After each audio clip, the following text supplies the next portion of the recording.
We're going to be talking about 922R and specifically how 922R relates to the AK47. Quick note, we're not lawyers, we're not offering any legal advice here, it's strictly educational. It's as accurate as possible as of October 2011. We're not going to talk about anything local or state, we're only going to be talking about federal laws, so know your laws and obey them. So what is 922R? You may have heard that come up when talking about building an AK-47 or modifying an AK-47 or a FAL or an Uzi. It applies to most semi-automatic military-style rifles, but it can be a pretty confusing subject. So we're going to try to shed some light on it as well as answer some questions that come up from our websites and our videos. Specifically, 922R is Title 18, Chapter 44, Subsection 922, Paragraph R of the United States Code. In other words, it's a federal law. It was created by the 1968 Gun Control Act and requires the 1968 Gun Control Act for its definition. It references another portion of U.S. code, which references an IRS code, and we'll talk a little bit more about that in detail. But aside from all this, it also requires another piece of code for its definition, and that's Title 27, and we'll talk about that as well. So you can see that it's a little bit confusing. Let's try to look at it from another angle. We'll go through a bit of a timeline here, starting with the National Firearms Act of 1934, the first piece of firearms legislation in the U.S. since the Second Amendment. Is important because it created a definition of firearms. Before 1934, of course, all firearms were simply firearms. But this created a bit of a slippery slope, and in 1968, 34 years later, they created the Gun Control Act, where the Gun Control Act created some legislation and added a sporting purpose test, which stopped the importation of military-style long arms. Of course, we'll talk a little bit more about that in a moment. The Gun Control Act created Title 18, 922R of the U.S. Code, which regulates the domestic assembly of long arms that were banned from that importation of non-sporting firearms. By definition, though, the 922R does not apply to pistols.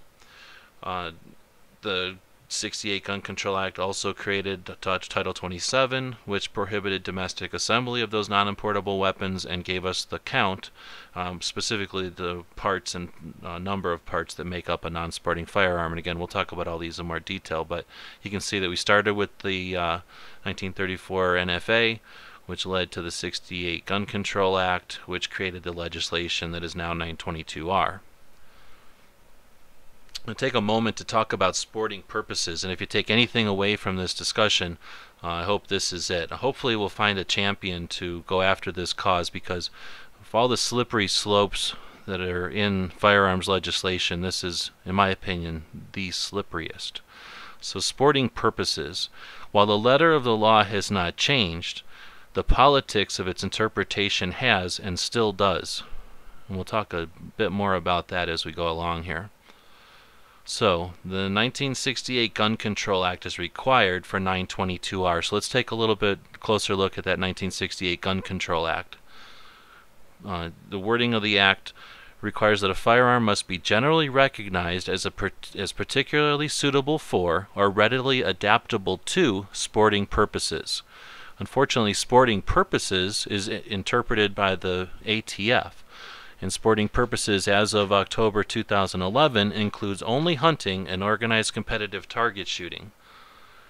It does not include plinking or private target shooting or practical shooting sports such as three-gun or rifle steel and that kind of thing. The ATF also does not allow importation for collecting or other historical interests. And again, hopefully someone will take something away from this and in addition to the 922R. So looking at the actual section 922R, it's definitely confusing because it relies on and it's required by other portions of the code. But simply put, it requires that all non-sporting firearms be compliant.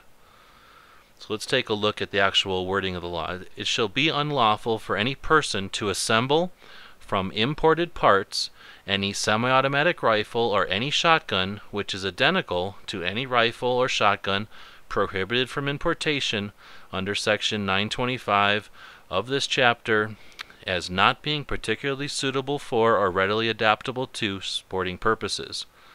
And then it goes on to offer a couple of exceptions for military and law enforcement. So again, we see sporting purposes weaving its way in here, and it tells us that it's referring to section 925. So let's take a look at this other section of code that 922R refers to.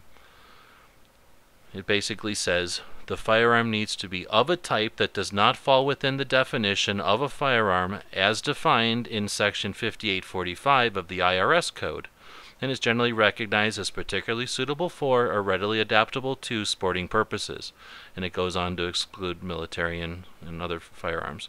So again, we're looking at it can't fall within the definition of this IRS code, and it has to be generally recognized as particularly suitable for sporting purposes, weaving its way through here again. So next, let's take a look at this IRS code that this other code refers to. And this is basically the definition of a Title II or an NFA firearm. So if we weave our way back through the definitions here, the IRS code of NFA items, it can't be part of those. It has to be readily adaptable to sporting purposes according to 18925. Next, let's talk about Title 27, which again defines the 922R. This defines the amount of parts used when assembling a semi-automatic rifle or a shotgun. We're talking here about compliance parts. We're not talking about any of the evil features such as bayonet lugs or barrel shrouds or pre-ban or post-ban or any of the assault weapons ban stuff. We're simply talking about 922 compliance parts. I know that can be pretty confusing when you're trying to make sense of all the firearms jargon that's out there. So looking at section 178, we see that it's pretty long. So we're going to separate this top half from the list here, and we'll look at the top half first. And it tells us that no person shall assemble a semi-automatic rifle or any shotgun using more than 10 imported parts listed in paragraph C. That's that list that we'll take a look at in a moment. If the assembled firearm is prohibited from importation under section 925, which we just looked at, which refers to the IRS page, and not being particularly suitable or readily adaptable to sporting purposes. So again, we see sporting purposes weaving its way through. So now we have a couple of exceptions again for military and law enforcement. I just want to take a brief moment as an aside to mention when we say military and law enforcement, of course we don't mean any individuals. It's any department or agency of the United States, or any state or department or agency or subdivision thereof. So we're talking about agencies here, we're not talking about individuals. So now we'll take a look at the list of parts that are included in 178. We're looking at a list of 20 parts that are in the U.S. Code as components of a firearm, and the ATF determines which components apply to each firearm, and we get that in the way of ATF letters like these. However, these are pretty difficult to make way, so we're going to just jump to a quick chart here.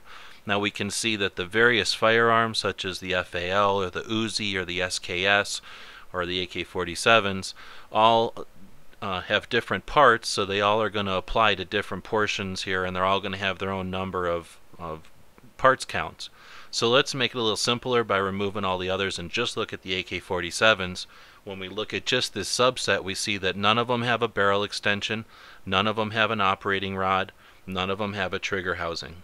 So let's remove those three items to give us a little more room to work with, and we'll see that most of the AKs have either 16 or 15 countable parts. Since we know that 10 of those parts can be foreign parts, if we just do some quick math, we know that the US parts required are either going to be 5 or 6. Now, why should you care about 922R? Typically, if you're going to run a high-capacity magazine that'll move your rifle from the sporting purposes category, and 922R will apply. Same thing if you want to change to a pistol grip or change from a thumb hole stock. Usually 922R will come into play. Collectors who want to keep their handguards and stocks as original as possible will need to know about the internal parts that 922 allows for changing out and keeping the original look.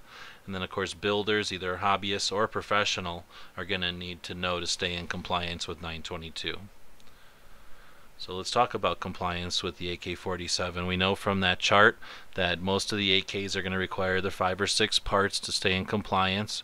Those US parts can real easily be added up when you consider that 3 parts come from the trigger. If you use a US magazine, you've already reached compliance, but it's really easy to change a gas piston or one of the other things like a pistol grip or a stock. Muzzle attachments, we'll take a moment to talk about. They're a little unique.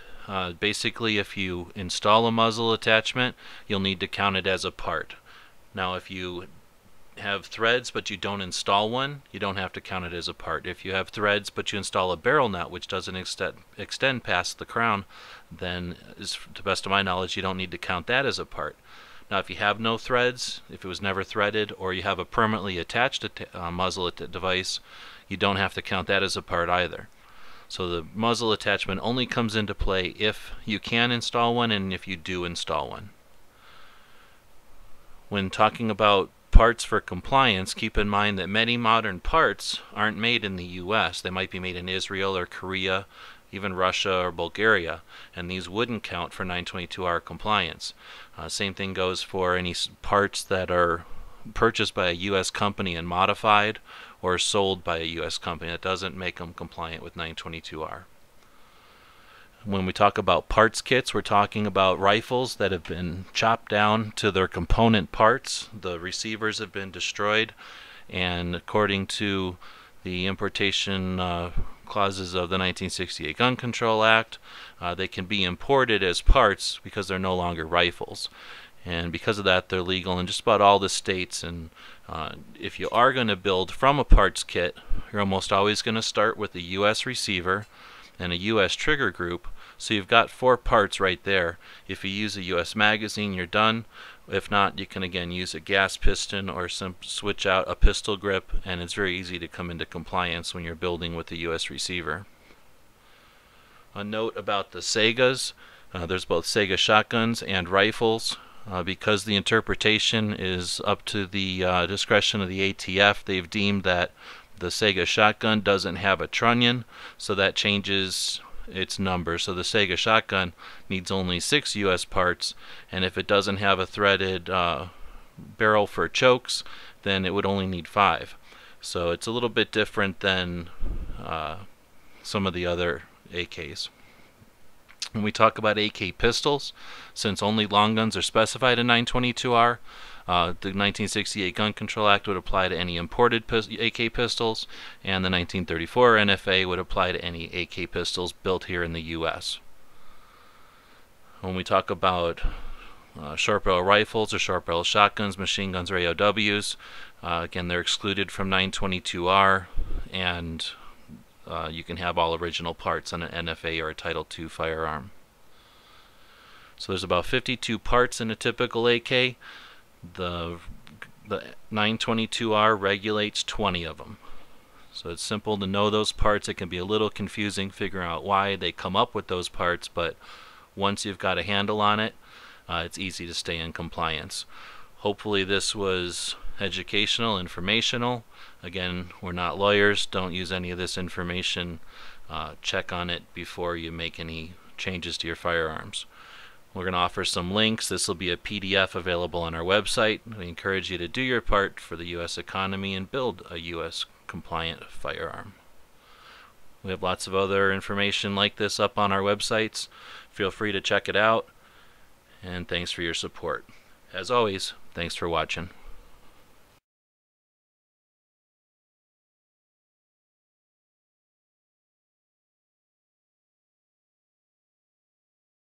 The guys and gals of GunWebsites.com encourage you to take a CCW class every year, practice at least once a month, and carry every day. Thanks for watching GunWebsites.com.